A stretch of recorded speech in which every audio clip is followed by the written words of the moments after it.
Hey everyone, welcome to today's Explainer. We're diving into something absolutely fascinating today, a modern, rapidly expanding university that happens to be built, quite literally, on an ancient city of knowledge. We're looking at the University of Gujrat, or UOG, an institution that proves just how profoundly targeted educational infrastructure can transform an entire region.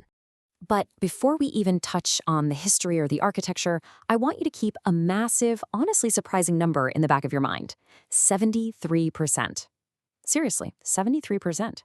It represents a demographic revolution taking place right now inside a major industrial hub, and it perfectly sets the stage for the story we're about to uncover today. You know, to really get what UOG is all about, you have to understand the ground it's built on.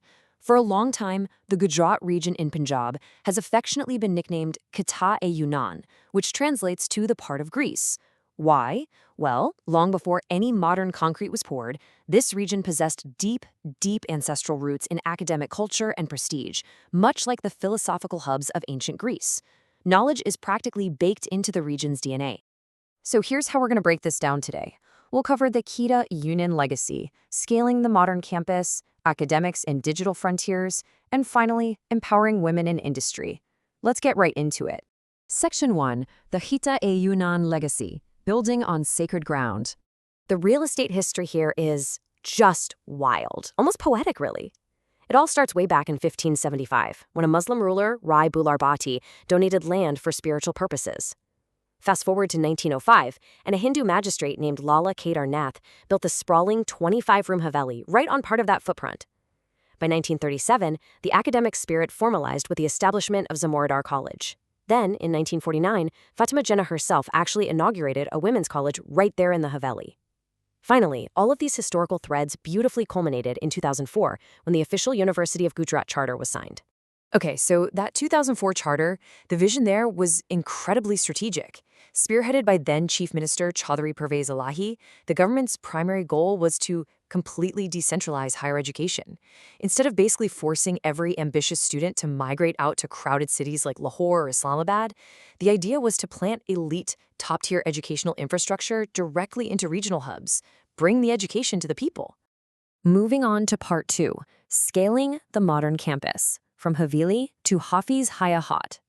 Now, the sheer contrast in scale here is mind-boggling. I mean, picture this. When classes first started in 2006, the whole thing was running out of that historic 1905 Haveli we just mentioned, sitting on just about 4 canals of land. Barely anything.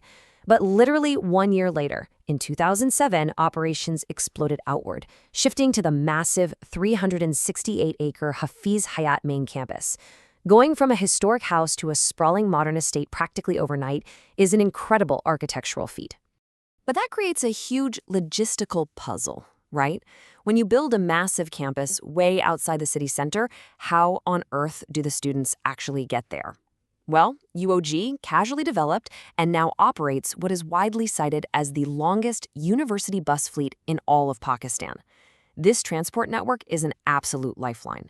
We're talking about connecting dozens of industrial towns, places like Sialkot, Gujranwala, Jhelum, and Mandi Bahadeen, directly to its classrooms every single day. And all of that, the 368 acres, that endless fleet of buses, it all exists for one reason: to sustain an absolutely incredible enrollment of nearly 18,000 students today. Just huge. All right, Section 3, Academics and Digital Frontiers Inside the Engine. So let's look under the hood. How do you manage 18,000 students without total chaos? First, you need serious standards.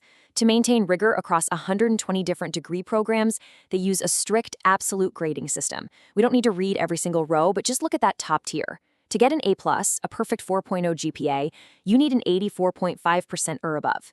It creates this highly standardized, predictable environment where excellence is universally recognized. And standing behind those students is a massive, highly organized framework. The university uses the government's basic pay scale to support roughly 688 faculty members across 33 departments. This organized hierarchy runs all the way from the vice chancellor at BPS 22, straight down through the specialized professors, the lecturers, and, of course, the critical administrative staff that literally keep the lights on day to day. With that rock-solid foundation, the Valiant Tigers, yeah, that's their mascot, pretty great, right? They can aggressively push into digital frontiers. They've launched centralized learning and campus management systems. They're actively doing international research, like hosting CPEC workshops on climate-smart development with China's Tsinghua University. And they're looking ahead, forging a massive 2026 partnership with NADRA to focus heavily on national security technologies like AI and cybersecurity. Because of all this, UOG is way more than just a place to take classes. It is a major knowledge producer. Their faculty and scholars are regularly churning out globally recognized HEC-approved research. They're publishing in highly respected journals covering everything from social issues and applied sciences to emerging technologies.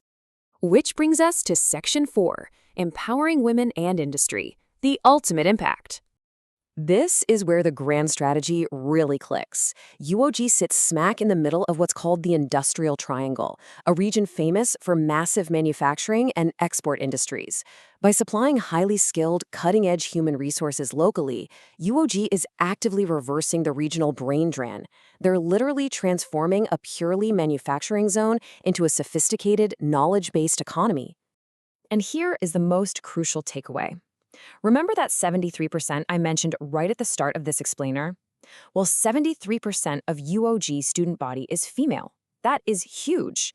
This massive, decentralized campus, combined with its safe, extensive transport network, has served as a direct catalyst for female empowerment. It has drastically elevated female literacy and professional participation in central Punjab simply because it brought the university to the students, rather than making them travel across the country. So, to tie it all together, by empowering women, keeping top-tier talent local, and leaning hard into digital innovation, the University of Gujrat has completely elevated the entire region into a top-tier educational and economic hub.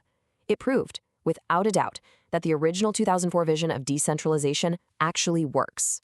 Which leaves us with a pretty provocative thought to wrap things up.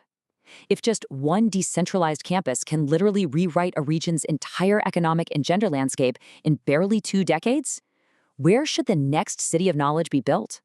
Think about the sheer potential locked away in other regions just waiting for a real investment in education. Thank you so much for joining me on this explainer. I really hope you found the journey of the University of Gujrat as fascinating as I did.